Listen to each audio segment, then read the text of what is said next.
New Relight opticals and computerised I clinic. हमारे यहाँ Sarojini hospital के आई स्पेशलिस्ट डॉक्टर अवेलेबल। अपनी आंखों का मुफ्त मुआयना करवाइए। जी हाँ।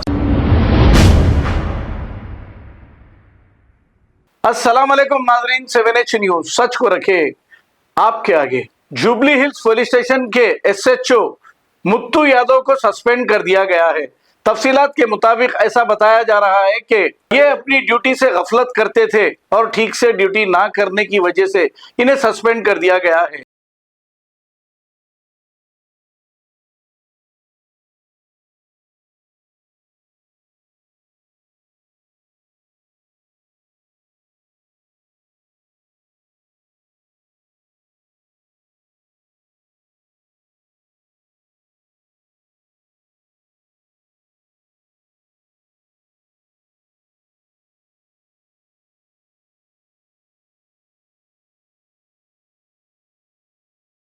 New Relight opticals and computerised I clinic. हमारे यहाँ सरोजनी हॉस्पिटल के आई स्पेशलिस्ट डॉक्टर अवेलेबल। अपनी आंखों का मुफ्त मुआयना करवाइए। जी हाँ। Sunglasses 99 onward, any number glasses from 250 onward, contact lenses any colour ₹99 onward. जो हजरात 60 साल की उम्र से ज्यादा है, हज और उम्रा जाना चाहते हैं, उनके लिए बिल्कुल free number glasses, free home delivery और free eye checkup. New relight optical, Talab Katta, main road, opposite to Baba Bahauddin dargah. Mobile 9848392127। खबर है शहर की, खबर है गाँव की, खबर है सारी दुनिया की। 7H न्यूज पसंद आए तो लाइक कीजिए, शेयर कीजिए और सब्सक्राइब करना ना भूलें। 7H news.